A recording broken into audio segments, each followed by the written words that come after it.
Hello viewers, I am Deepti. Today I am going to solve the section B further questions for Physics KISA preparatory examination for ICSE class 10 2024.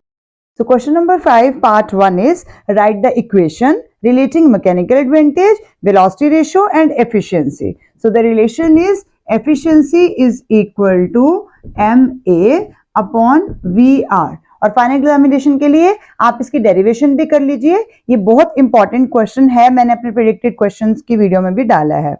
Among MA, VR and efficiency, which quantity remain constant for a machine of given design? तो we all know कि इसमें velocity ratio हमेशा change नहीं होता है, remains constant for a machine of given design. Give reason. Because velocity ratio depends on the design, machine design. तो एक बार machine design हो गई तो वो उसके बाद change नहीं होगा.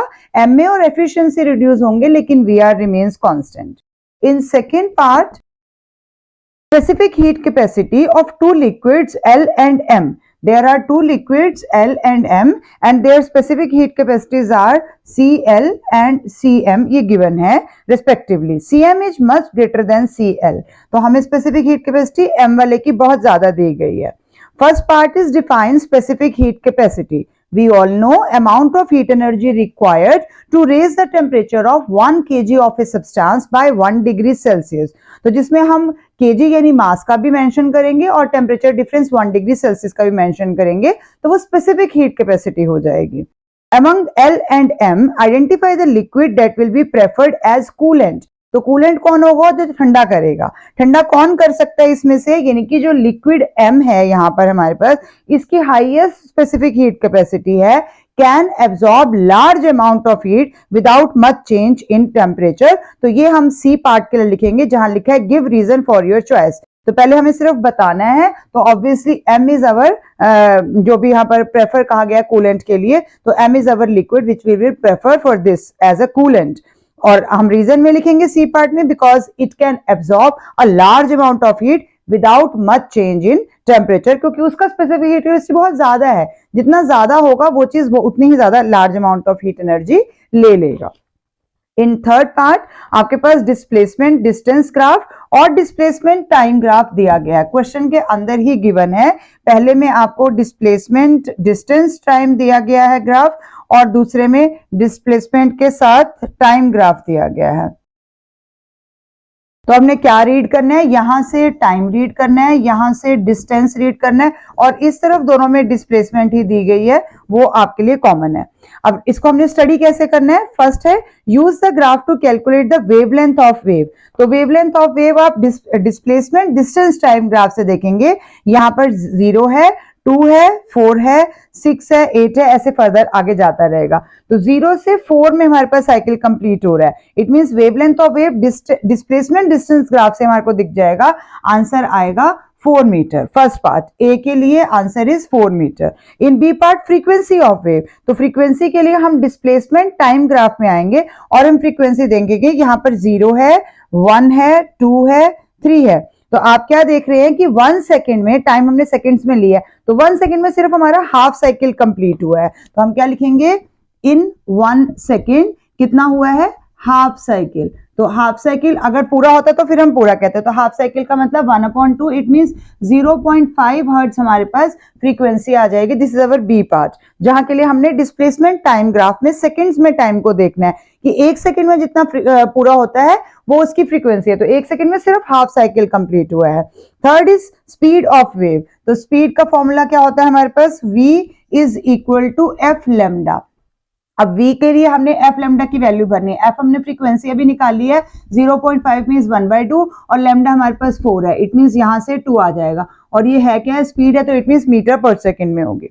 D is amplitude of wave. तो एम्पलीट्यूड ऑफ वेव के लिए हम क्या रीड करेंगे, कितना मैक्सिमम डिस्प्लेस हुआ है ये मीन पोजीशन से. तो दोनों ही ग्राफ में ये चीज 20 है, तो ये तो आपको इजीली पता चल रही है कि D पार्ट में एम्पलीट्यूड हमारे पास 20 मीटर है. तो मैक्सिमम इस वेव के लिए एम्पलीट्यूड जो भी होता है वो होता है मैक्सिमम डिस्प्लेसमेंट कितना है मीन पोजीशन के साथ, कितना ऊपर या कितना नीचे गया है. Now coming to question number 6. Radioactive nucleus undergoes a series of decay. Radioactivity की मैंने रिसेंटली आपके साथ वीडियो शेयर किया जिसमें मैंने इस तरह के बहुत सारे क्वेश्चंस आपके साथ डिस्कस किए हैं।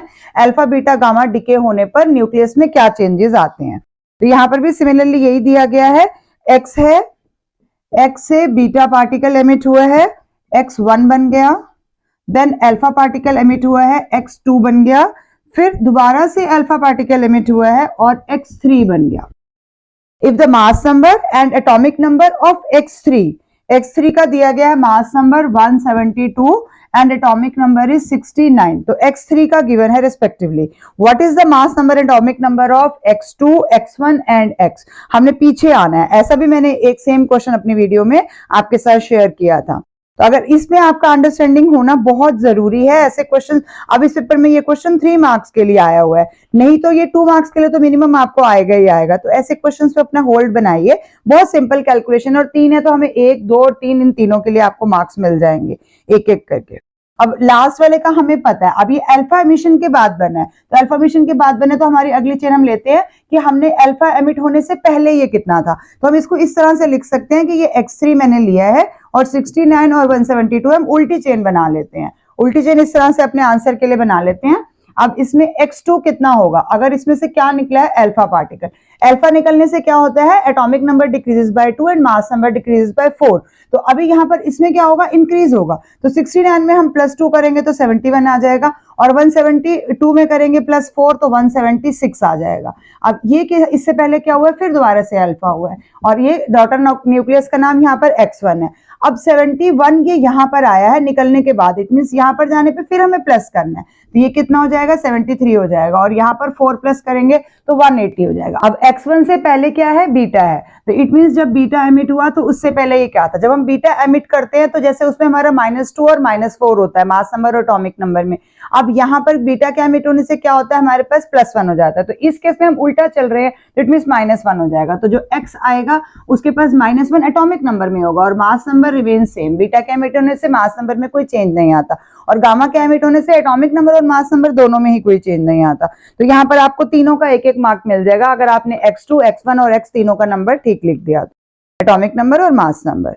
इन सेकेंड पार्ट, इसी क्वेश्चन के सेकेंड पार्ट में, a ray of light passes through a glass block as shown in the figure. तो यहाँ पर आपको ऑलरेडी दिए गए हैं, एंगल आपको ऑलरेडी गिवन है, यहाँ से रे एंटर हो रही है, एंटर होने के बाद अंदर जाने पे डेंसर मीडियम पे क्लोजर टू द नॉर्मल आएगी, और फिर बाहर जाने पर अवे फ्रॉम द नॉर्मल जाएगी। तो ये तो आपको ग्लास स्लैब का डायग्राम आता ही है। अब यहाँ पर एंगल्स दिए गए हैं, this angle is 30 degree and this angle is 20 degree. Here this is I and this is R. The question is predict the possible values of angles I and R. तो possible value अंदर ये 20 है, parallel lines हैं, तो parallel lines में क्या होंगे, आपके पास Z बन रहा है, यहाँ पर ऑल्टरनेट इंटीरियर एंगल हो जाएंगे, तो पॉसिबल वैल्यू I की क्या हो जाएगी 20 डिग्री। सिमिलरली R के लिए क्या हो जाएगी 30 डिग्री। नेक्स्ट पार्ट में पूछा गया है what is the lateral deviation of the रे। तो लेटरल डेविएशन यहाँ से अगर मैं इसको सीधा लेके जाती हूँ तो इन दोनों के बीच में कितना है यहाँ पर, तो ये ऑलरेडी आपको 2 सेंटीमीटर दिया गया है, तो लेटरल डेविएशन का आंसर हम 2 सेंटीमीटर ही दे देंगे। ये 3 मार्क्स के लिए एक एक नंबर आपको तीनों के लिए मिल जाएगा। In third part, for a science exhibition 2 students A and B. अब यहाँ पर 2 स्टूडेंट्स अलग अलग काम कर रहे हैं, ए ने कुछ बनाया है और बी ने कुछ और बनाया है। अब क्या बनाया है वो आपको पता, आप भी अपने स्कूल में साइंस वीक के टाइम में कुछ बनाते होंगे। तो ए और B both 2 similar exhibits, both the exhibits consist of a coil placed in the magnetic field. Common चीज क्या है, दोनों में कॉइल है और मैग्नेटिक फील्ड है। Student A rotates the coil and a bulb connects to it glow. जब student A ने करा तो उसके पास क्या है, कॉइल है, मैग्नेटिक फील्ड है। ये सब टर्म्स आपने किस में पढ़ी हैं, अब इनको कोरिलेट करते जाइए। इसके अलावा बल्ब है और बल्ब भी ग्लो कर रहा है, इट मींस ग्लोइंग बल्ब का होना मतलब करंट की प्रेजेंस को शो कर रहा है। Student B passes current through the coil, इसने भी यहाँ पर करंट को कॉइल में से पास करवाया है। कॉइल में पास करवाने से कॉइल रोटेट हो रही है, रोटेट होने का मतलब उसमें मोशन आ रहा है, तो रोटेशनल मोशन प्रोवाइड हो रहा है, करंट प्रोवाइड करने पे रोटेशनल मोशन आ रहा है। Now first name the phenomena involved with the exhibit of student A. A वाले ने जो बनाया, इट मींस इसने जो बनाया है, इसमें कौन सा फिनोमेना इन्वॉल्व हो रहा है, तो ये कौन सा फिनोमेना है आपको इजीली पता चल रहा होगा, इलेक्ट्रोमैग्नेटिक इंडक्शन। किसका प्रिंसिपल है? आपको पता है एसी जनरेटर और ट्रांसफार्मर दोनों का यही प्रिंसिपल है, electromagnetic induction. In B part, state the principle based on which the exhibit of student B work. जो बी ने ये काम किया, इसके पीछे का प्रिंसिपल क्या है? आपको पता है कि डीसी मोटर के लिए काम कर रहा है, और डीसी मोटर का प्रिंसिपल हम किस तरह से लिखते हैं? A current carrying conductor when placed in a magnetic field produces या experiences a force, and force is equal to B I L. वो हमने फॉर्मूला किया हुआ है, तो यहां पर आप पूरा लिखेंगे बी पार्ट में, a current carrying conductor placed in a magnetic field experiences a force. In C part, list the application of the above exhibits in daily life. तो आपको क्लियरली पता है ए ने जो बनाया वो क्या है? हमारा एसी जनरेटर में यूज होता है, क्योंकि इलेक्ट्रोमैग्नेटिक का इंडक्शन का प्रिंसिपल हमारा इसी में आता है। और दूसरा जो बी ने बनाया है वो क्या है? वो हमारा इलेक्ट्रिक डीसी मोटर है। इलेक्ट्रिक मोटर या डीसी मोटर आप मेंशन कर दीजिए यहाँ पे। तो बहुत अच्छे से क्वेश्चन को ट्विस्ट करके आपके पास दिया गया है, अच्छे से आपने इसको आइडेंटिफाई कर पाना है। अगर आप उल्टा लिख दोगे तब भी आपके मार्क्स यहाँ पर डिडक्ट हो जाएंगे। 4 मार्कर क्वेश्चन है ये। Now coming to question number 7, थोड़ा सा इस पेपर का पैटर्न स्पेसिमेन फॉर्मेट से थोड़ा सा चेंज है, क्योंकि स्पेसिमेन पेपर का फॉर्मेट देखेंगे तो हमारे पास ये क्वेश्चंस इस सीक्वेंस में नहीं है।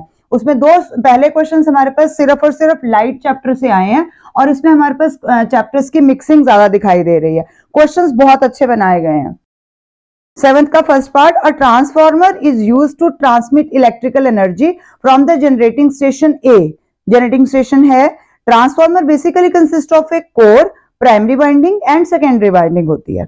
It is an integral part of many low power applications में हम ट्रांसफार्मर यूज करते हैं। Depending on the necessity, a step up transformer and a step down transformer is used in a circuit.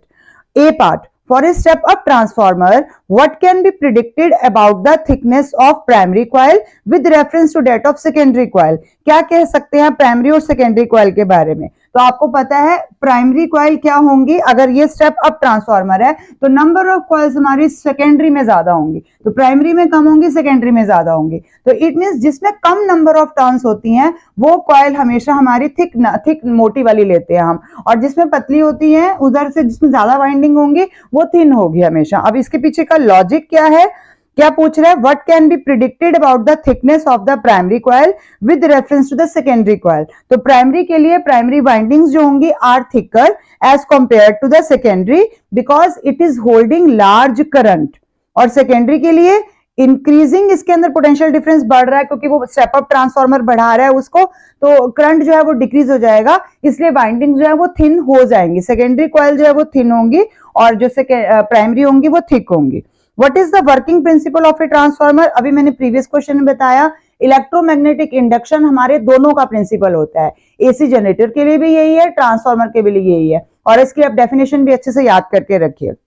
Working principle electromagnetic induction, the electrical energy transmission from a generating station is at high voltage। जब भी हम transmit करते हैं तो हमेशा हमें high voltage पे क्यों ट्रांसमिट करना चाहिए? इसके लिए वाई है, ये भी एक मार्क आपके लिए कैरी कर रहा है। अब हमने ये रिलेशन पढ़ा हुआ है P is equal to V I, यानी कि अगर पावर गिवन है, जितनी दी गई है उतनी ही दी गई है, तो गिवन पावर के लिए अगर मैं हाई वोल्टेज यूज कर लूंगी, अगर V को हाई वोल्टेज ले लूंगी तो करंट क्या ऑटोमेटिकली लेस करंट हो जाएगा। दोनों का प्रोडक्ट P के जितना ही है, P हमारे उसके लिए फिक्स है ट्रांसमिशन के लिए। अगर मैंने वोल्टेज को हाई कर दिया तो करंट उसका कम हो जाएगा, तो high voltage result in low current. This help in minimise energy loss due to heat during electrical energy transmission. ये हमने पूरा लिखना है अपने आंसर में।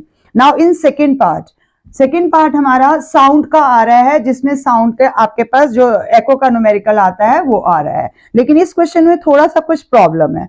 A man is standing at a distance d from the cliff. अब यहाँ Cliff है और उसके आगे मैन है जिसका डिस्टेंस d बन रहा है क्लिफ से, हमने सपोज कर लिया यहाँ पर मैन है। He claps and hears the echo in 3 second. तो अगर वो यहीं पर खड़ा हुआ क्लैप कर रहा है तो यहां से यहां तक का टाइम जो है वो 3 सेकेंड हमें गिवन है क्वेश्चन में। He moves 170 metre away from the cliff. अब यहां कहा गया है कि वो 170 मीटर क्लिफ से दूर गया है। क्लिफ से दूर गया है तो हमें पोजीशन कैसे पता चलेगी कि वो कितना दूर गया है? तो हमने यहां पर क्या किया, 170 मीटर यहां हमने ऐड कर दिया कि 170 मीटर वो क्लिफ से दूर चला गया, तो इट मींस अब उसका टोटल डिस्टेंस कितना बन जाएगा? 170 और यहां से, तो अब यहां थोड़ा सा चेंज क्या होगा, 170 मीटर वो क्लिफ से थोड़ी दूर गया है, 170 मीटर वो अपनी करंट पोजीशन से दूर गया है। और ये पॉइंट मैं क्यों कह रही हूं, क्योंकि अगली लाइन में लिखा है at this position the echo is heard after 4 second. तो 4 सेकंड के बाद एको आ रही है, इट मींस ये डिस्टेंस उधर तो नहीं हो सकता, इधर ही होगा। तो इट मींस अब यहां पर इसका जो टाइम टेकन है वो 4 सेकंड का एको का लग रहा है, तो डिस्टेंस इंक्रीज हुआ होगा तभी यहां पर ये आएगा। तो यहां 170 metre away from the cliff ना आकर के away from the initial position 170 metre हम और आगे की तरफ गए हैं।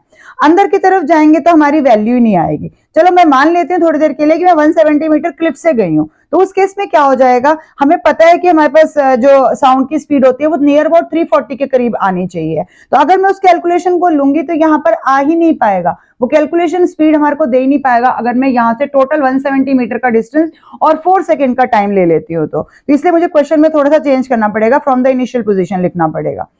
Now calculate the distance D. तो अब आप इसमें आराम से बना सकते हैं, हमें स्पीड का फॉर्मूला पता ही है, 2d अपॉन टी होता है, तो 2 हो गया, d अपॉन टी होगा। तो पहला डिस्टेंस है ही d है, और t के केस में हमारे पास पहला टाइम कितना दिया गया, एको का 3 सेकंड्स दिया गया है, तो यहाँ पर ये फर्स्ट वाले के अंदर v की वैल्यू बन जाएगी। सिमिलरली हम v की वैल्यू दोनों में ले लेंगे और दोनों को इक्वेट कर लेंगे, तो सेकंड वाला डिस्टेंस हमारा कितना हो जाएगा, d प्लस 170। तो d प्लस 170 यहाँ पर हो गया, और अब इस केस में टाइम हमारे पास 4 आ गया। जब हम दोनों को इक्वेट करेंगे दोनों ही केसेस में वेलोसिटी सेम रहेगी, तो 2 गेट कैंसल्ड, यहाँ पर कितना आ जाएगा, d अपॉन 3, और इस तरफ से कितना आ जाएगा, d प्लस 170 अपॉन 4। हमने ये कैंसिल ही कर दिया। अब इसके बाद आप आराम से इसको कैलकुलेट कर सकते हैं, 4 को आप इधर ले आइए, 4d is equal to 3d plus 17 को 3 से करेंगे तो 510, इधर लाएंगे ट्रांसपोज करेंगे, 4d माइनस ये तो d आ जाएगा, तो d is equal to 510 metre. तो टोटल डिस्टेंस ही जो हमारा है वो 510 मीटर आ रहा है। अब हमें क्वेश्चन में कैलकुलेट क्या करना है, डिस्टेंस d, और हम v को भी चेक कर सकते हैं। तो v कितना आ जाएगा, 2d अपॉन 3, तो 2 है,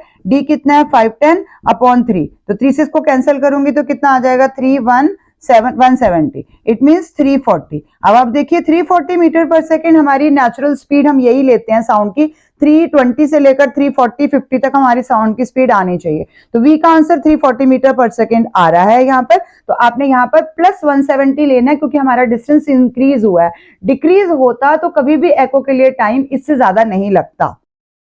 थोड़ा सा चेंज इस क्वेश्चन के अंदर, एक वर्ड चेंज करने से मीनिंग थोड़ा चेंज हो जाएगा, तो यहाँ और आप इस आंसर को अंदर डाल के चेक भी कर सकते।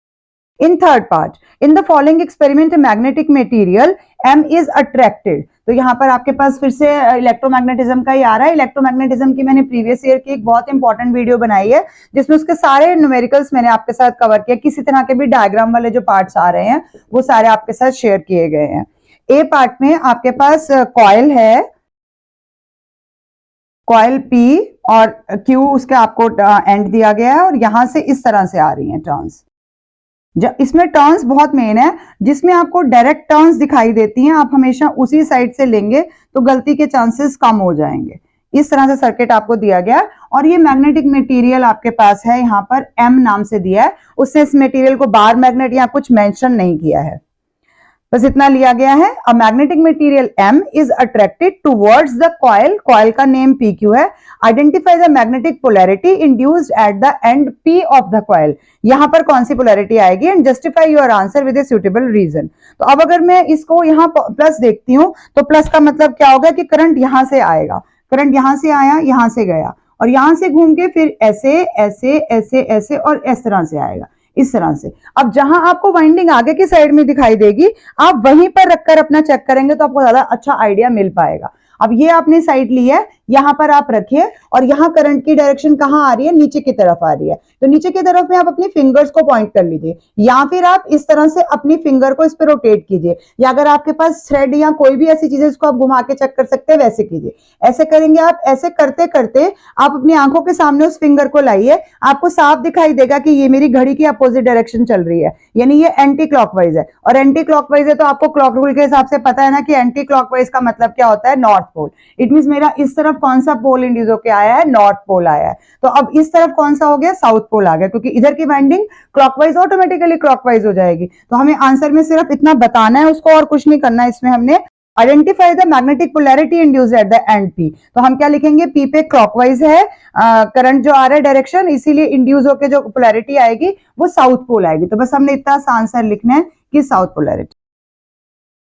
इन बी पार्ट इसी तरह का सिमिलर क्वेश्चन आपके पास एक और आ रहा है इन सेकेंड पार्ट, इसी का बी पार्ट है। यहां पर हमारे पास एक और मैग्नेट है NS जो कि अवे जा रही है, दूर जा रही है। किससे दूर जा रही है, फिर एक कॉइल है, कॉइल से मैग्नेट आपके पास दूर जा रही है। अब कॉइल को इस तरह से दिखाया गया है और गैल्वेनोमीटर है, जिसमें गैल्वेनोमीटर लगा है तो आपको पता ही है कि वहां पर उसका काम क्या होता है, करंट की प्रेजेंस को बताना कि करंट है सर्किट में, ये चीज बताना।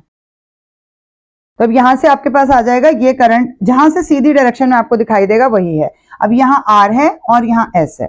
बताना क्या है, a magnet NS is moved away from the coil, RS से दूर जा रही है। A deflection is shown in the galvanometer, give a reason for this phenomena, ऐसा क्यों हो रहा है। ऐसा डायग्राम ये आपने बुक में कहां देखा है, कौन सा प्रिंसिपल है, इलेक्ट्रोमैग्नेटिक इंडक्शन है, क्योंकि इंड्यूस होके पोलैरिटी की वजह से यहां पर करंट आएगा। तो ये इंड्यूस्ड करंट है और इंड्यूस्ड करंट सिर्फ इलेक्ट्रोमैग्नेटिक इंडक्शन की वजह से हम इसमें शो करेंगे। Predict the polarity that will be induced at the end R in the arrangement. अब यहां पर कौन सी पोलैरिटी आ जाएगी, अब आपको मैंने इसको बहुत सिंपल वे में लेंस लॉ से बताया हुआ है। जब भी कोई मैग्नेट हमारे से दूर जा रही है, इधर साउथ है ना मेरे पास, आर के पास साउथ है, साउथ मेरे से दूर जा रहा है, तो मैं क्या कहूंगा कि मेरे से दूर मत जाओ, दूर मत जाओ। तो वो अपने आप को ऐसा क्या बनाएगा कि साउथ पोल दूर नहीं जाएगा। क्या पढ़ा है हमने, opposite poles attract each other, तो अपने आप को ये क्या बना लेगा, नॉर्थ पोल बना लेगा, ताकि ये साउथ पोल इससे दूर ना जा सके। अगर ये इसके पास आ रहा होता, साउथ पोल इसके पास आता, तो ये कहता मेरे पास मत आओ, मेरे से दूर जाओ। दूर जाने के लिए ये खुद को सेम पोलैरिटी यानी कि साउथ पोल बना लेता, लेकिन अभी तो ये चाहता ही नहीं है कि दूर जाओ, क्योंकि वो ऑलरेडी दूर जा रहा है। तो लेंस लॉ में हमने क्या पढ़ा, always oppose the cause producing it, जिसकी वजह से वो करंट प्रोड्यूस हो रहा है, ईएमएफ प्रोड्यूस हो रही है, वो उस कॉज को ही अपोज करेगा। तो यहां पर ये कॉज को अपोज करने के लिए उसको दूर नहीं जाने देना चाहता, तो ये खुद को नॉर्थ बना लेगा। यहां पर आपने लेंस लॉ की स्टेटमेंट को थोड़ा सा समझ लोगे तो ये आराम से समझ में आ जाएगा। तो आर एंड को नॉर्थ पोल बन जाएगा और उस एंड पे हमारे पास साउथ पोल बन जाएगा। हमने प्रिडिक्ट द पोलैरिटी ही करनी थी, यहां पर उसने रीजन भी हमसे इतना डिटेल में नहीं मांगा है। Now coming to question number 8, electromagnetism के ऐसे फिनोमिना को समझने के लिए आप एक बार मेरी इलेक्ट्रोमैग्नेटिज्म की वो वीडियो भी देख लेंगे, तो आपको क्वेश्चंस क्लियर हो जाएंगे। और ये दोनों क्वेश्चंस भी बहुत अच्छे वाले आपको दिए गए हैं, जिससे आपको कॉन्सेप्ट अच्छे से समझ में आ पा रहा है कि वो क्या कहना चाहते हैं और आप भी क्या लिखना चाहते हैं। अगर आपको थोड़ा सा भी बस आपको पता क्या कर रहा है कि कहां पर हमने कौन सा लॉ लगाना है, अगर आपको लॉस की थोड़ा सा इसके बारे में पता है तो आप इजिली उनको अप्लाई कर लेंगे। Now question number 8, give the new convention for the color code of live wire। तो live wire आपको तीनों का पता ही है, L, N और ये तीनों का ही पूछ सकते हैं। तो लाइव के लिए बोला तो लाइव के लिए हम कौन सा कलर यूज करते हैं, ब्राउन कलर, तो लाइव वायर ब्राउन हो जाएगा। न्यूट्रल में अगर हम लेंगे तो लाइट ब्लू आ जाएगा, जरूरत नहीं है, अगर पूछा है तभी हम देंगे उनको। Colour code of live wire में हम तीनों दे सकते हैं यहाँ पर, और अर्थ के साथ हमारे पास ग्रीन या फिर येलो। न्यू कन्वेंशन के हिसाब से ही देना, उन्होंने मेंशन ही कर दिया। अगर नहीं भी मेंशन किया होता तब भी हम ज्यादातर न्यू कन्वेंशन से ही देंगे, अगर मेंशन नहीं है। और अगर कंफ्यूज हो तो दोनों दे दो। Two components in A circuit is always connected in series with the live wire. कौन सी दो चीजें जो हमेशा ही लाइव वायर में ही लगती हैं, फर्स्ट इज स्विच और दूसरा इसके अलावा और क्या होता है जो हमेशा लाइव वायर में लगता है, फ्यूज या एमसीवी भी लिख सकते हो आप। सेकेंड पार्ट, ये फर्स्ट के दोनों पार्ट से। Second part, object of height 20 centimetre is placed in front of a lens at a distance of 25 centimetre. तो क्या क्या दिया है हमें, ऑब्जेक्ट का डिस्टेंस दिया है, ऑब्जेक्ट का डिस्टेंस -25 सेंटीमीटर दिया है, ऑब्जेक्ट की हाइट 0 ओ हमारे को 20 सेंटीमीटर गिवन है।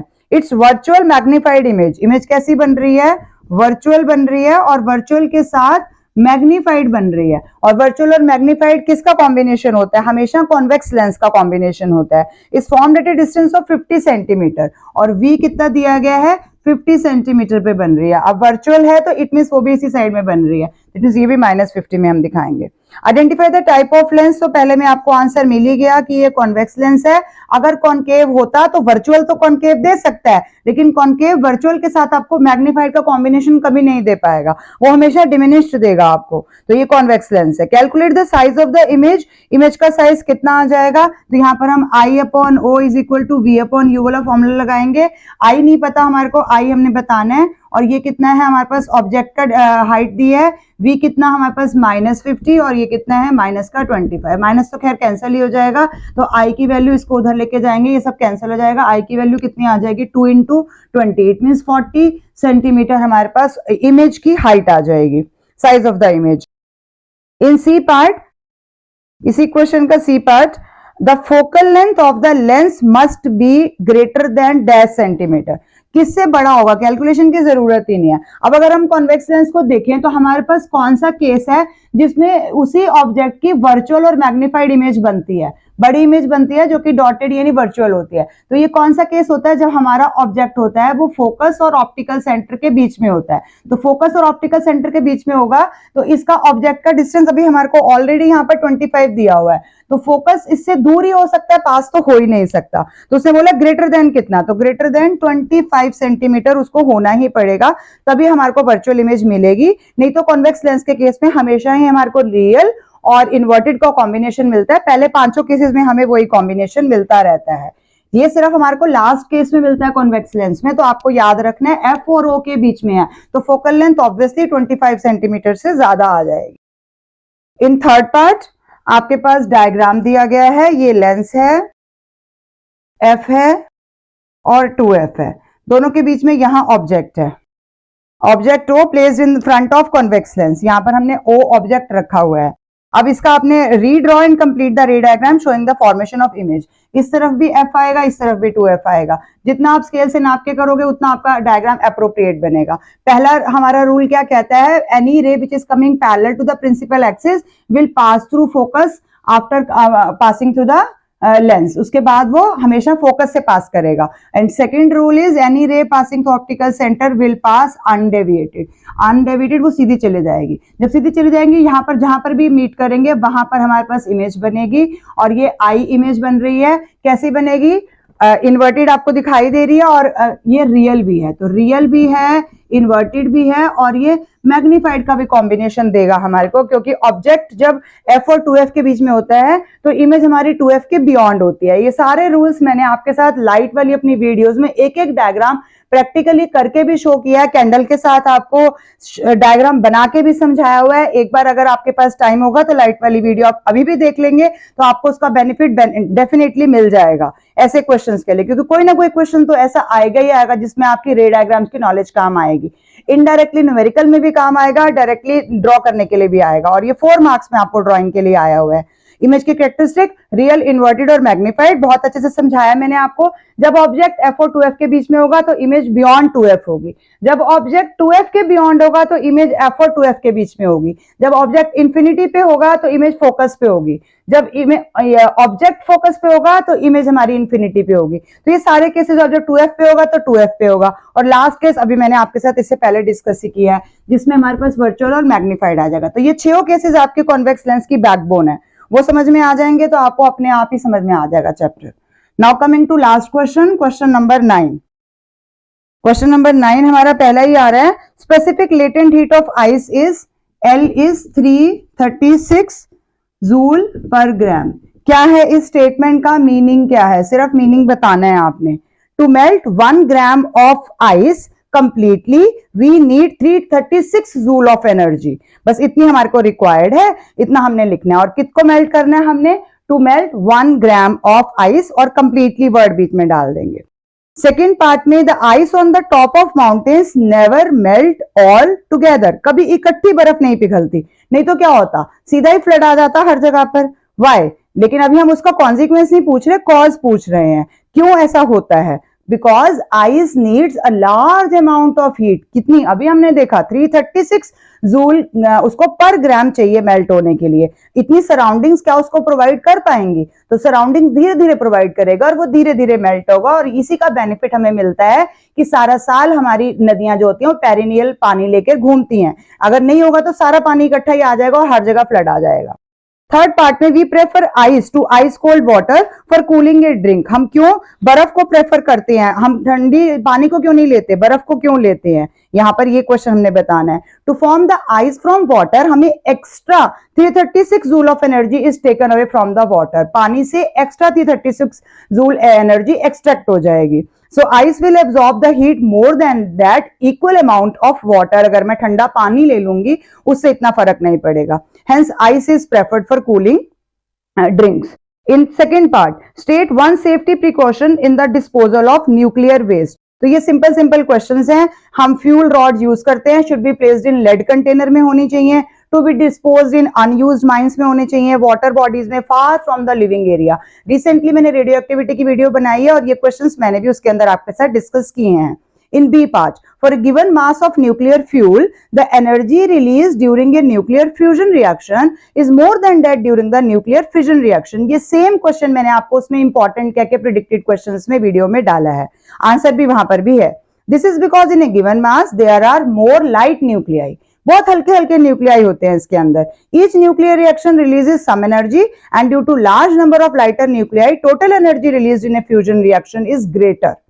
In C part, give an example of an internal source and external source of background radiation. तो internal में potassium, carbon, radium present inside our body आ जाएगा और external में cosmic and naturally occurring radioactive elements such as radon और solar radiations आ जाएगा। Coming to last part, which is third part, जो हमारे question का है, a violent ray of light is directed from air to glass block. The speed of light in air and in glass is 3 into 10 to the power 8 and 2 into 10 to the power 8 meter per second respectively. Calculate the refractive index of glass. Mu is equal to C upon V. C की value 3 into 10 to the power 8 और V की value दूसरे medium में 2 into 10 to the power 8 metre पर second. सब cancel हो जाएगा, 3/2 means 1.5 और म्यू का कोई यूनिट होता नहीं है, 1.5 को एज इट इज छोड़ देंगे। In B part, इसी का B part, if the wavelength of violet color is 450 nanometre हमें वेवलेंथ दी गई है वॉयलेट कलर की। Calculate its wavelength when it enters the glass block. अब हमें पता है म्यू का फॉर्मूला भी क्या होता है हमारे पास, लेमडा जितना एयर में आ रही है वेवलेंथ और डिवाइडेड बाय लेमडा जितना भी हमारे पास जो यहाँ पर इसने ग्लास दिया है। तो इट मीन्स हमें निकालना किसका है इसके अंदर, ग्लास का। तो ग्लास का कितना, लेमडा ग्लास कितना हो जाएगा इज इक्वल टू, ये वहां चला जाएगा और वो नीचे आ जाएगा, यानी लेमडा जितना एयर में है और divided by mu. It means lambda glass अगर हम निकालने की कोशिश करेंगे तो कितना आया, लेमडा एयर अभी हमें क्वेश्चन में दिया है 450 nanometre. Nano means 10 to the power -9 upon mu हमारे पास अभी कितना आया है 1.5। डेसिमल को हटाएंगे, एक जीरो आ जाएगा, 15 3 जा 45 तो 300 हो गया और 10 to the power 9 as it is ही रहा तो नैनोमीटर ही हो जाएगा। तो 300 नैनोमीटर हमारे पास यहाँ पर आंसर आ जाएगा। In C part, same question C part, what will be the ratio frequency of violet light in air divided by frequency of violet light in glass. अब यहाँ पर रीजन क्या होगा, रेशियो क्या रहेगा इस केस में हमारा 1:1।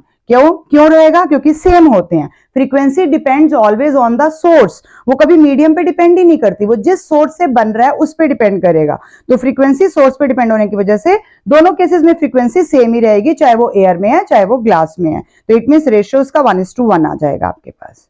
ये भी आपका 4 मार्कर क्वेश्चन है। With this I conclude my today's video.